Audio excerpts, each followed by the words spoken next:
Welcome to The Dangerous Ones. I'm your host, Jim Drastic of 11 Films, and as always, I'm joined by the award-winning co-founder of 11 Films, Tiffany Drastic, and executive director of Demcast USA, Nick Knudsen.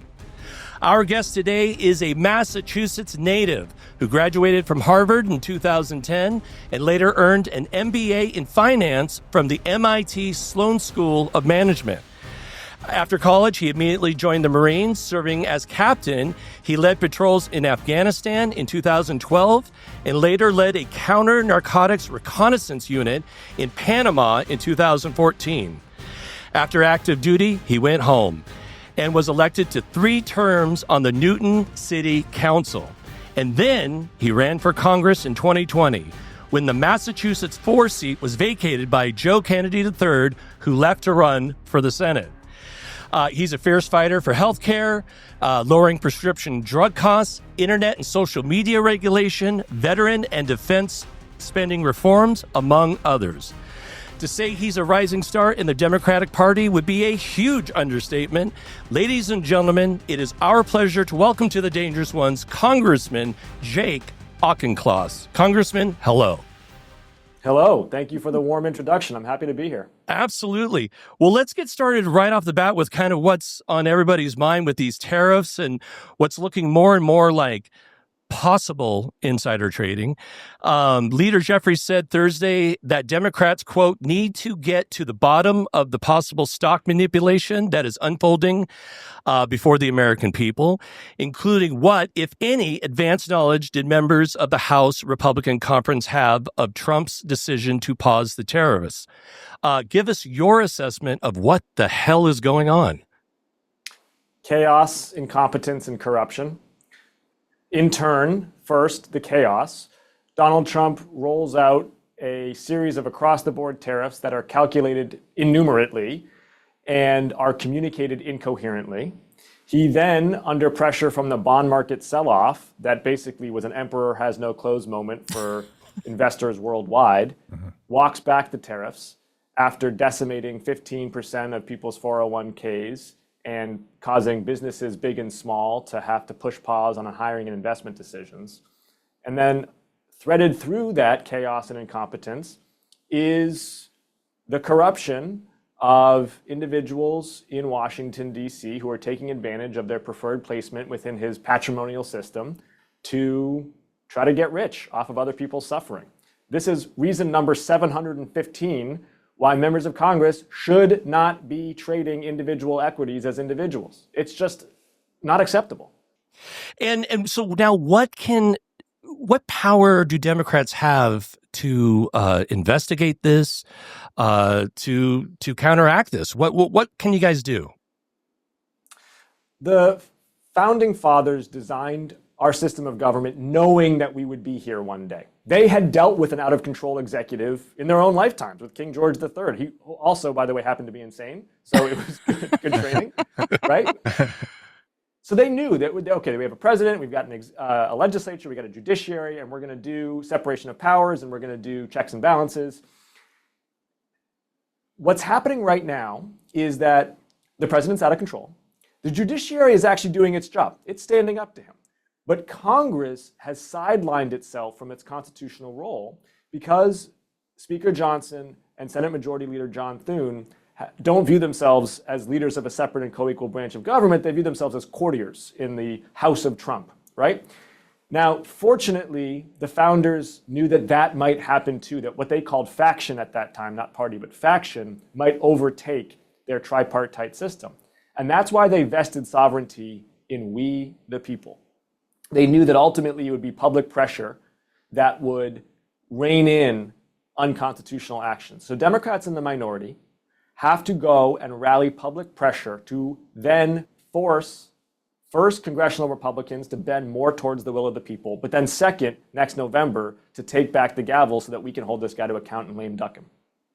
So basically, for everybody listening right now or watching right now, the best thing they can do is contact their reps and tell them that they're outraged. Am I right? I think it's two things. So one, it is the public pressure on representatives in Congress and senators in Congress. And yes, as individuals, but also together in mass rallies. And that's so important because What mass rallies do is they turn private knowledge into public knowledge, which is to say an individual knows it's not just me that disagrees with this. There's actually people to my left and right who disagree too. And in democracies, public knowledge is much more powerful than private knowledge. And the second thing we have to do, though, is insist upon solidarity across institutions of American society. The law firms, the universities, the public health officials, the media. What has happened, unfortunately, in too many scenarios is that everyone's trying to cut side deals. You got law firms trying to cut side deals. You got executives from business trying to cut side deals. And I think the public has to insist, no, it's all for one and one for all. No law firm should be cutting side deals. No businesses should be working with law firms that cut side deals.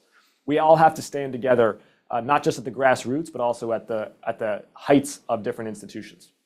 We were at the Hands Off rally here in Portland, downtown Portland, and also in Seattle. And I got to tell you, it was it just seeing everybody together. And I remember when we left, Tiffany and I left, we just had that feeling of like, we need to be doing this every day. Mm-hmm. Every day. We got to be out and mobilizing. And we've protested a lot. And this felt like, I don't know, like almost you can tell that the narrative is shifting and that people are, instead of, fighting and being divided and being angry, that energy is sort of dying and it's starting to become, we're all starting to look around at each other and go, oh my God. It feels like Americans again and not left and right. Yes. It was a really neat moment. Yeah.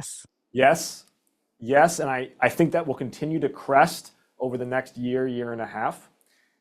And we need to be able to translate that as a party, as Democrats, into an agenda, not just actually for the midterms, but maybe even importantly for 28, that's not just about what we're against. Americans know we're against Donald Trump. They know we're against authoritarianism. That's good, but they also have to know what we're for. And I don't think they know what Democrats as a party are for, and we're going to have to translate that energy into ideas.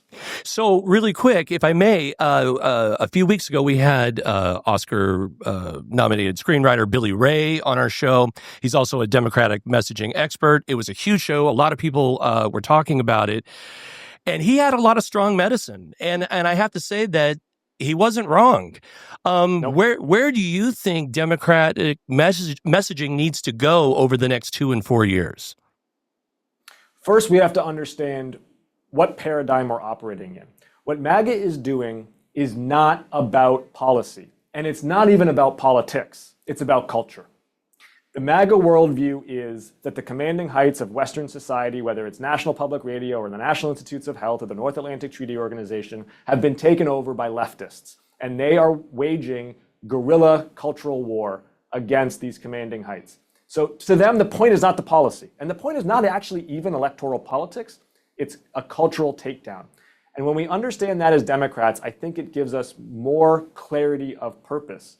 Because one of our great faults as a party has been that we have been condescending over the last 2 decades. We talk down to people, and voters are allergic to condescension, as they should be.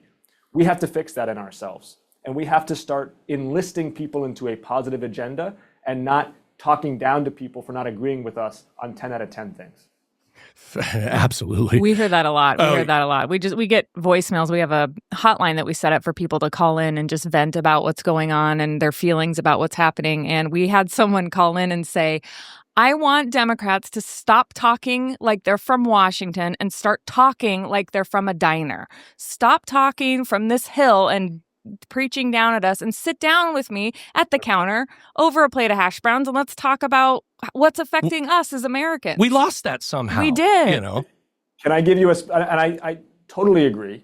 And I think there's a very specific opportunity for us here, which is with evangelical Christians. I'm a secular Jew. So, I'm building a bridge here. But evangelical Christians have been the most robust base of political support for Donald Trump in his second administration thus far. But there is a growing divide within traditional evangelicals about the degrees to which his corruption, his monetization of the presidency, his obvious personal lack of religiosity really starts to grate against their fundamental beliefs. I'm not saying they're flipping against him, but I'm saying there are fissures. The challenge is Democratic Party principles and traditional evangelical principles, there's probably overlap on 2 or 3 or maybe 4 out of 10 things. Can Democrats reach out and talk to evangelical Christians in a way that feels authentic and try to recruit them into our party, recognizing that we're going to have some hard conversations. I'm ready to try to do that. But we need all Democrats to be willing to do that. Yeah, and we're going to have to do that because Billy Ray, as he said, it shocked me when he said it. He goes, 68% of the country is Christian. Mm-hmm. The average of those Christian households have an average of 4 Bibles. Folks, we need to be talking to them, and rightfully so. But I know we want to shift over to healthcare, Nick. Yeah. So from economic chaos to public health insanity, you've been outspoken about your disdain for the anti-science footing of HHS under Secretary Robert F. Kennedy Jr. We recently lost another child in Texas to the measles outbreak, and there are other major concerns with bird flu and other potential health risks on the rise. The Kennedy's approach of basically good luck or like survival of the fittest will lead to mass death. So what can Congress do? What can Americans do to rein in the crazy? RFK is running his second natural experiment. He ran his first in 2019 in Samoa, where he traveled there on his anti-vax roadshow to derail their measles vaccination campaign. 83 Samoans died of measles. The majority of them were children. He now is doing part 2 in America. So there's a measles outbreak in Texas. He's shipping vitamin A.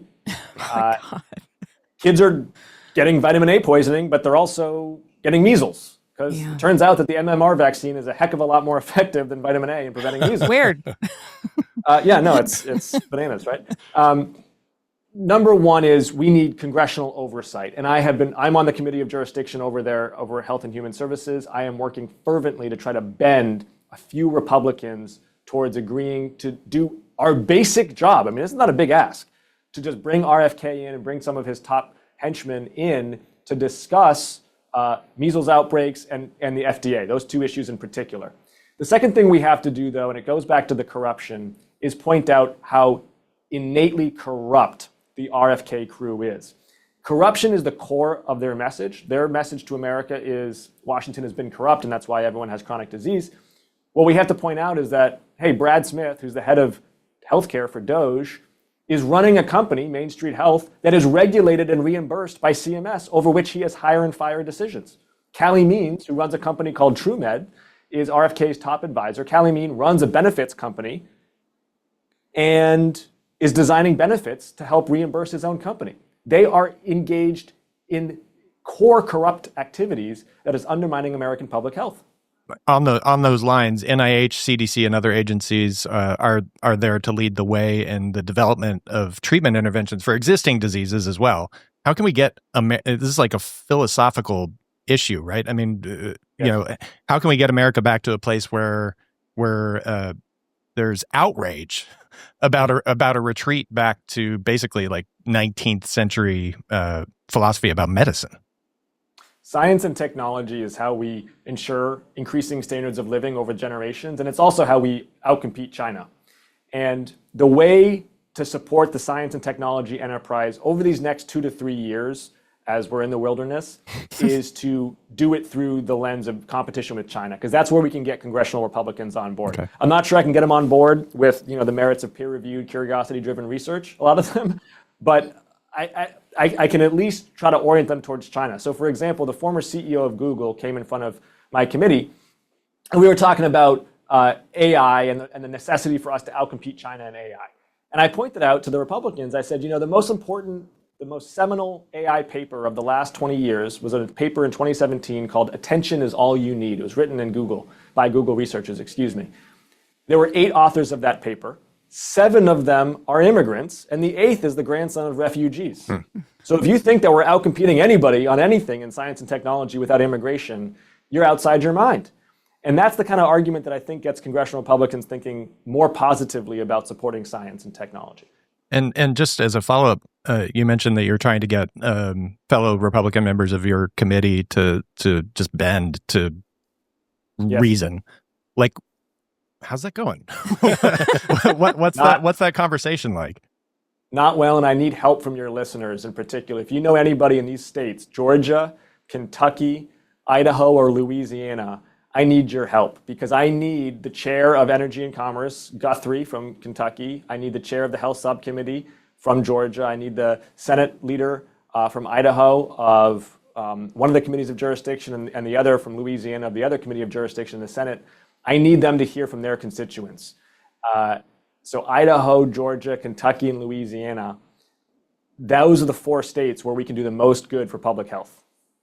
We get a lot of blue dots in red states calling the show, and God, we had to do an entire episode called Democratic Prepping, Surviving the GOP, and we were just giving people standard information of things they should have, not like prepping, but like, getting your I had to learn what the word a measles titer was.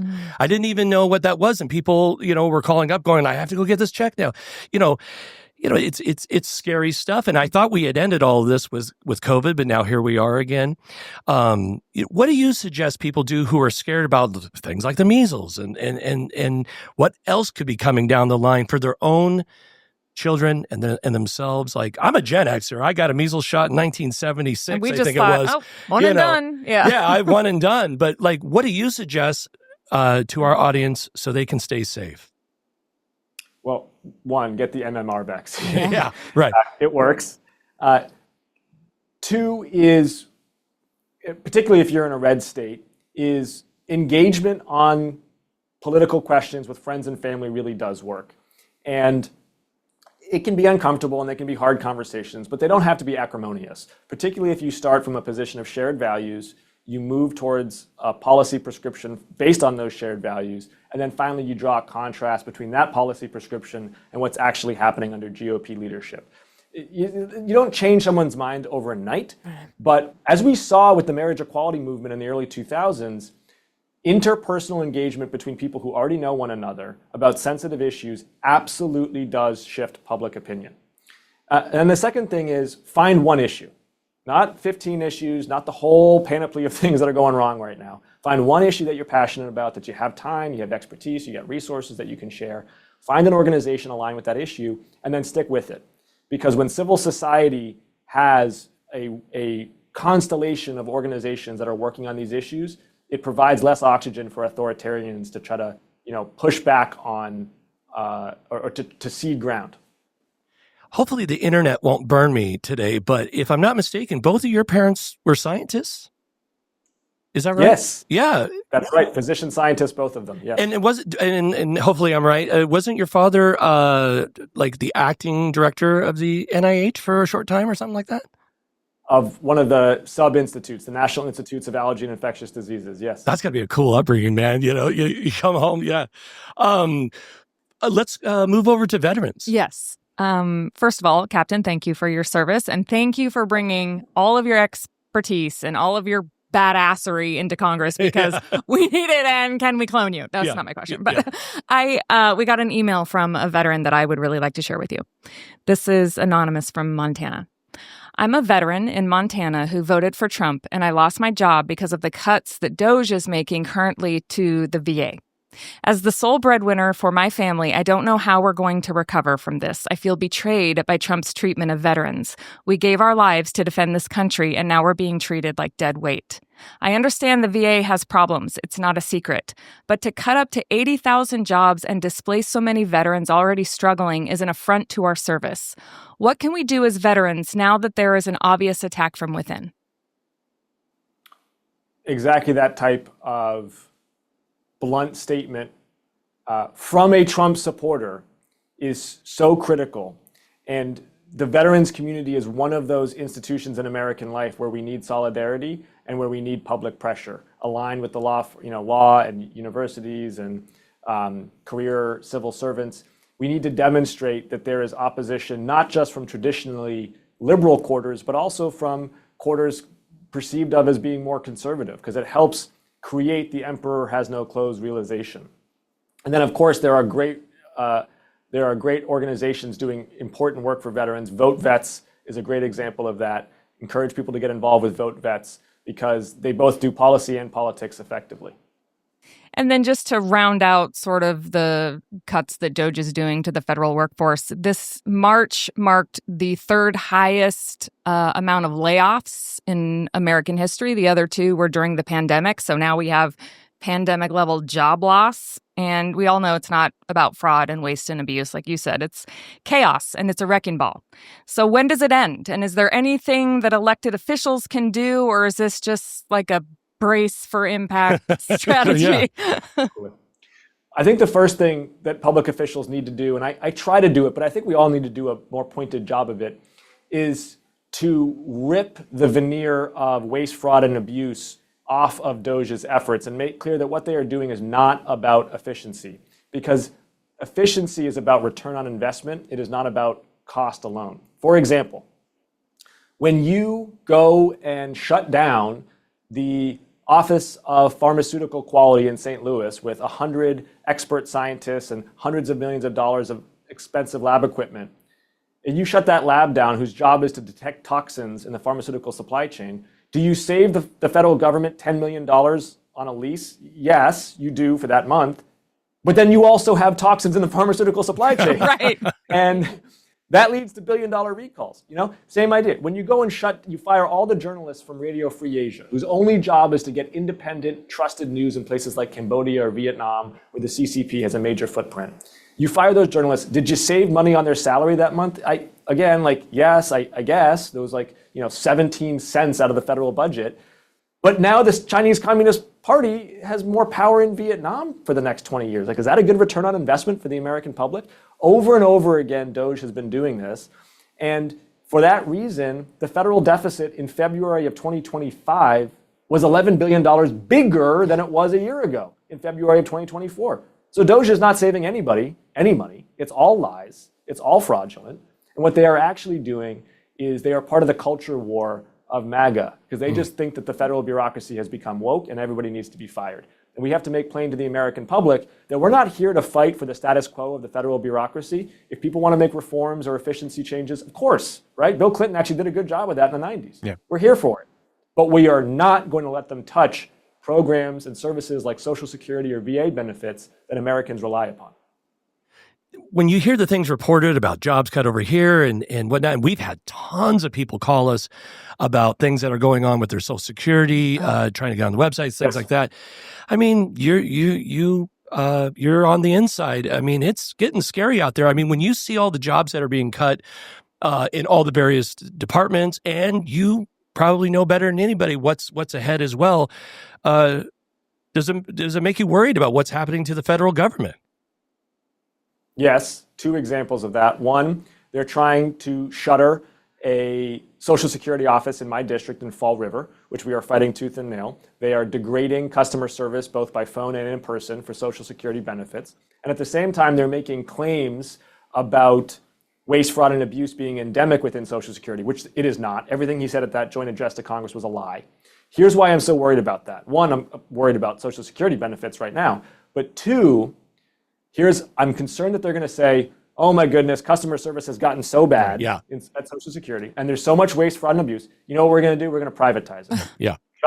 Just like they tried to do under George W. Bush, they're going to try to do it again under Trump. And they're laying the pretext for it now. The other thing they're doing is they're gutting the Food and Drug Administration, gutting it, firing scientists, reorganizing it towards incompetence. And that is terrible for biomedical innovation. It's also a license to snake oil salesmen. We're going to turn our entire pharmaceutical industry into one giant GNC store where people are pitching ridiculous things, and no one's going to know what's safe and effective. I'm seriously concerned about it. That's got me worried too, man. With the pharmaceuticals, oh my goodness. I mean, gutting all of this stuff, is it just about privatization? Is it about, by taking Radio Free, like you were saying, out of places like Cambodia and Vietnam? That feels like a risk board is being set up. I understand it's about wrecking everything, but is this a setup? Like, are we being gutted from the inside so that we are the weakest we've ever been on purpose? Yeah, I'm curious about that too. What the fuck? Well, what is the end result here? I think where we see that most pointedly is with Ukraine, where I did a town hall recently in a city that had voted for Donald Trump in my district. And I was actually shocked by the fact that the thing that people were most angry about across the board of all of the stuff that he has done was that Oval Office conversation with Volodymyr Zelensky. Americans felt ashamed and afraid by that conversation. Yeah. And again, this was a city that had voted for Donald Trump. Because I think what they see is, over the last 70 years in American foreign policy, during the Pax Americana, boy, we got some things wrong, but you can mostly count on American presidents to at least try to do the right thing, or at least be on the side of freedom and democracy versus whatever was on the other side of that. And with Ukraine, what we are seeing is this guy is legitimately choosing a brutal autocrat over a country that wants to join the European Union and have free and fair elections. One question I wanted to ask you real quick about Social Security, and then we can kind of move on, is we had Senator Wyden in studio here, and he was 5 feet from me, and I asked him point blank, do you believe that Social Security dollars, the check that my dad gets, will that go down anytime in the next 2 to 4 years? I know Democrats are going to do everything they can to not make that happen, but I'm just curious, you're on the inside. Do you believe that over the next 2 and 4 years that Social Security dollars, somebody's physical check will go down over the next 2 and 4 years? I don't know. And the fact that I don't know is a scary statement because Social Security is a contract between generations that must be honored. And it's not an entitlement, it's an earned benefit. People paid into Social Security. What I'm concerned about is less an across-the-board cut to Social Security under Donald Trump, because I think he recognizes how unpopular that would be. I'm concerned that he politicizes it. That he says, through some ridiculous, reformulation, tariff-style math, right? That he comes out and basically Social Security benefits in blue states become less generous than in red states. I'm very worried about that. Yeah. Moving on to internet and social media regulation, which is kind of near and dear to our hearts over here. You said on the Ezra Klein show, I have become revolted by social media corporations and their abuse of the Section 230 and their, I love this, attention fracking of an entire generation of American kids and monetizing the attention span of Americans. For folks who don't know, can you kind of walk our audience through what is Section 230 and where do you come out on that? Yes. So I'm the youngest parent in the Democratic caucus in Congress. I have 3 little kids, 5, 3, and 2. And my wife and I are dreading the day 3 to 5 years from now where our oldest asks for a smartphone. Yeah.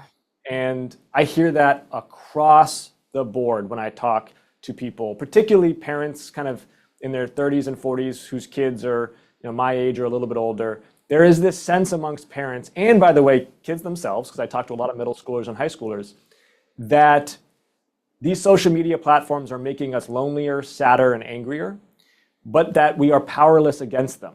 That, Mark Zuckerberg has 100,000 software engineers whose only job is to keep you glued to this thing, right? And they're really good at it. Yeah. They're really good at it. And screen time is eating into family time. There's an old text saying that if you're not paying, you're the product. We all use these apps for free, but on the other side of that transaction, they are taking the time that we spend on the product, the attention that we pay, they are packaging it up and selling it off to the highest bidder through digital advertising. And it is having significant corrosive impacts on our civic discourse, number one, our ability to talk to one another, and number two, on the mental health and sense of self and society of our children. The evidence since 2012, when smartphones became ubiquitous, is that kids' mental health has plummeted because of the fact that they're in their classrooms, their hallways, at school, and of course at home with them. Congress has passed 0 laws about this issue, none. And the reason we've passed no laws, and I say this bluntly, is because big tech has captured Washington, D.C. Yeah. They hide behind Section 230 and other laws. What is Section 230? Section 230 is a law passed in the 1990s that grants immunity to social media corporations for any user-generated content. So it basically says if somebody posts deepfake pornography targeting a young woman without her consent on TikTok and it goes viral, the platform itself, TikTok, can't be held accountable for it. That's someone else's problem, they can say. And that kind of nonchalance, that kind of lack of accountability has allowed social media to become toxic. Yeah. Our Tiffany and I's our son is a filmmaker, and he has a huge following on social media. And he said to us one day he spent all this time making this fantastic video, and he's had squillions and squillions of views, but he had spent all this time, and I remember, and it didn't do very well, and he was just like, he goes, I'm so tired of making content for a robot, for an algorithm, and instead of making art and putting it out and getting a fair shake, and that hit me, but also I'm curious though, because in 2020, Tiffany and I made a whole lot of political videos, and short of saying there's a fire in the theater, we were allowed to say what we wanted, and we put out all these political videos, got millions and millions of views, whatever. And I'm curious, do you believe that if we were to crack down on social media companies, which they should be, but that by doing so, they will then in turn censor us? Yes. I'm so glad you raised this point, because it's exactly the right point to raise, and it's the right debate for us to be having. Americans very rightfully are incredibly protective of anything regarding freedom of expression, as we should be. I think we have to make a really important distinction between the First Amendment and Section 230. So the First Amendment says that you, as a content creator, are allowed to say whatever you want. You can say Donald Trump's a knucklehead, you can say Jake Auchincloss is a knucklehead, you can have opinions that are unpopular or contrarian, and nobody is allowed to infringe upon your civil liberties because of it. And that is unchanged whether or not Section 230 exists. That is a First Amendment principle with a lot of jurisprudence built around it. Section 230 is a specific statement that says to the social media corporations themselves that for things that are already considered torts under civil law illegal, for example. So for example, a publication that is defamatory, a publication that is a deepfake, purporting to show someone do or say something they never said or did, a post that is an intimate privacy violation, a post that is cyber stalking. For those things that are already considered illegal under existing tort law, that social media corporation has a duty of care to have a process to take it down. It does not mean that they have any responsibility or requirement to infringe upon people's freedom of expression or to adjust their algorithm one way or another to suppress or amplify content. When we were making political, we still do, but when we were making political videos, Tiffany and I went to great lengths to make sure that everything in our videos were true, right? And now we're in a moment where Meta is now not fact checking. That's scary as hell. And I'm kind of curious what your thoughts are on what do we do about that? This is a core failure of Web 2.0. Yeah. Is that it has created platforms that have become the wealthiest, most powerful corporations in the history of the world, but they have no accountability to truth. They have no accountability to users. And they are actually really supranational. They're kind of above nation states and how powerful they become. Meta's market cap is bigger than the gross national product of most countries in the world, right? Like this is a digital empire and we have to understand it as such. And what we have to do, I think, is through taxing digital advertising revenue, through revocation of Section 230, through antitrust measures, we have to pave the way for Web 3.0, which is, in my vision of that, really is about two things. One, it is about better ways of building community online, rather than tribes where we're all opposed to one another. It's about communities where we can connect with one another. And two, it's about disintermediating content creators from their audiences, where you mentioned your son creating art, and there's a lot of musicians who create art or visual art. And what happens is there's this power law where if you're Taylor Swift, you're doing great, right?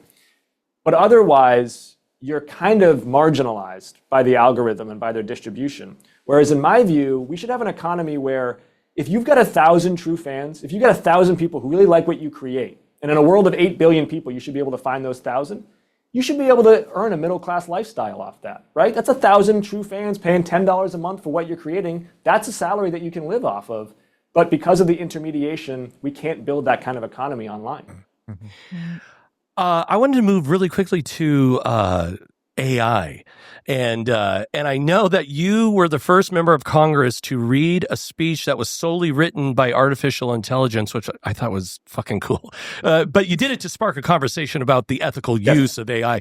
You also co-introduced the bipartisan deepfake regulation bill, and deepfakes are just, I mean, and I'm very deep into AI. I understand how it works. I understand how it works with video and with music. I'm really into that and reading about it and whatnot.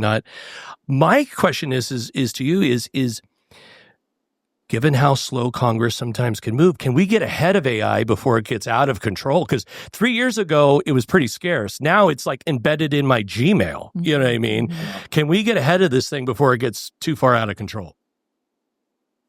Yes, particularly if we regulate by outcome, not by tool.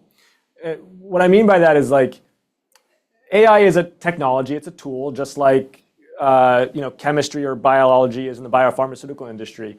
When a biopharma company comes out with a new drug, we don't ask them, tell us about the different pipettes that you use to do those tests. We say, is this thing safe and effective? Like, put it into a clinical trial and better not have toxicology and it better work.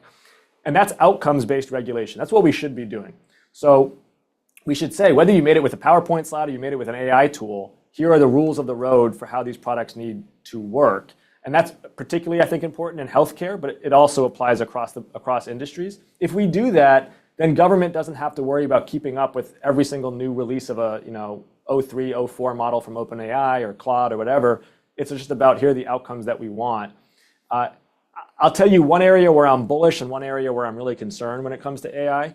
One area where I'm excited is the potential use for agentic tutoring and education. Yeah.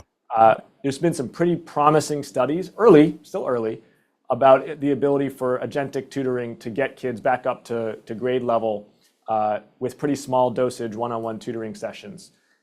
Where I'm worried, and you already mentioned it, I'm very worried about intimate privacy violations with the use of AI. You got young men who are using these apps and they're creating non-consensual deepfake pornography, and it's going to ruin lives. It's going to ruin young women's lives, of course.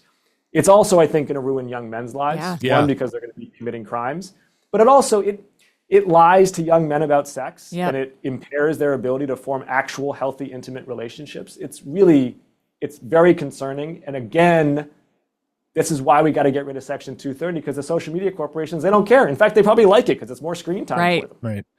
I was going to bring up that tutoring thing because I saw you talk about that, and that was super interesting to me. Now, Tiffany and I went to the same high school. We've known each other since we were kids. And we went to this big, sprawling, huge high school, big campus, and down here in Portland. And we've often wondered now with AI and with the internet and after COVID, and we saw everybody homeschooling stuff, are the days, I mean, I know this is, it's kind of a broad question, but are the days of those big campuses and stuff of school, are those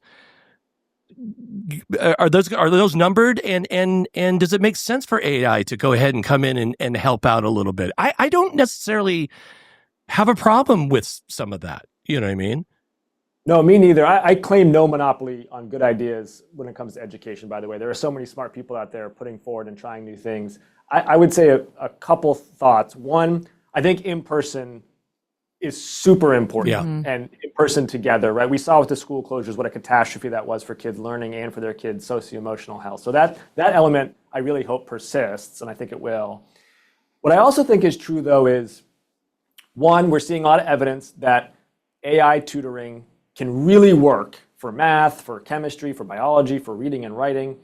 And of course, it has to be complemented by teachers, by human teachers and tutors, right? It's a human in the loop kind of model. The other thing I find really interesting is the ability to broadcast very effective teachers more broadly. Like there's somebody in America, there's a teacher in America right now who gives the best high school chemistry lecture ever. They crush it, right? And the kids love it and they really explain things intuitively. Like why is that person talking to only 30 kids at a time? Like that person should be talking to 2 million kids at a time, right? Like get them a Zoom screen. And I think that ability to kind of power scale really effective teachers and then complement those really effective lectures with one-on-one tutoring, both human and AI driven, that can be really special. the president of the American Federation of Teachers, Randy Weingarten, was here in studio last week. And boy, I wish we would have had a little bit more time with her to ask her about the role of AIs in schools moving forward and how that will affect teachers. But we're huge on teachers in this studio, and it would I can see how the use of internet and the use of AI and all this stuff. I mean, we just got to get our heads around it and work a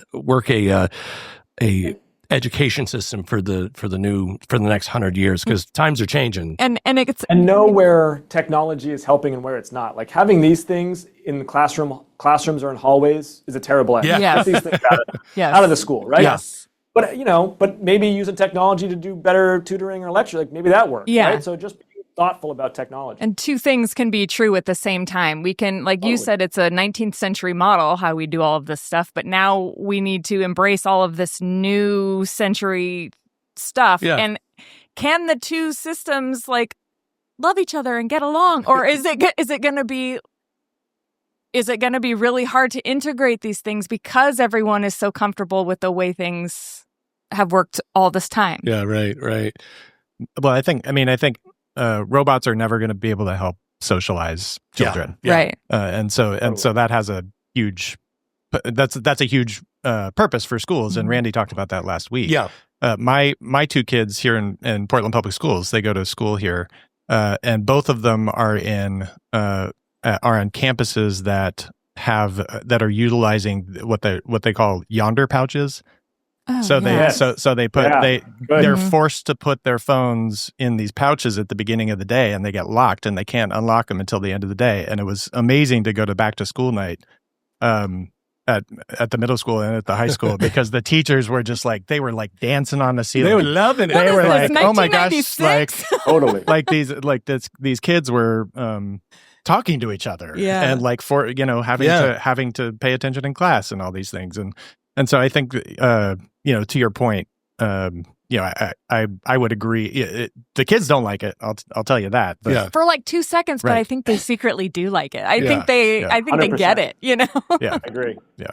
And I asked this. I talked to a lot of middle school and high school classes across my district.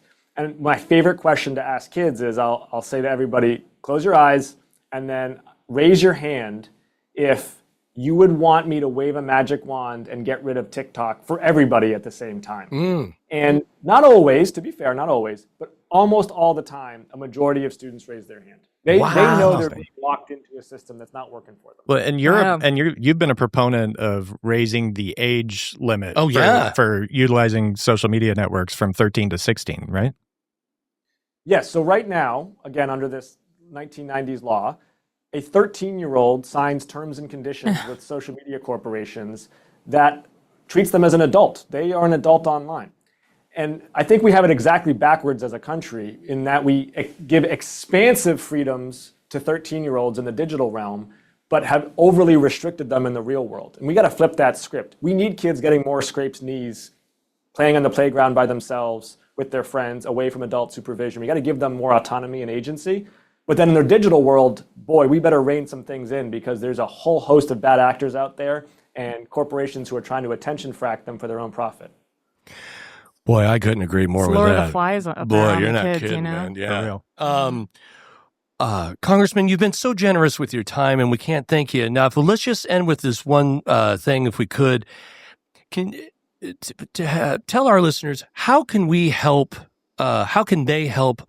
Help the Democrats over the next 2 and 4 years? What can we do to weather the storm?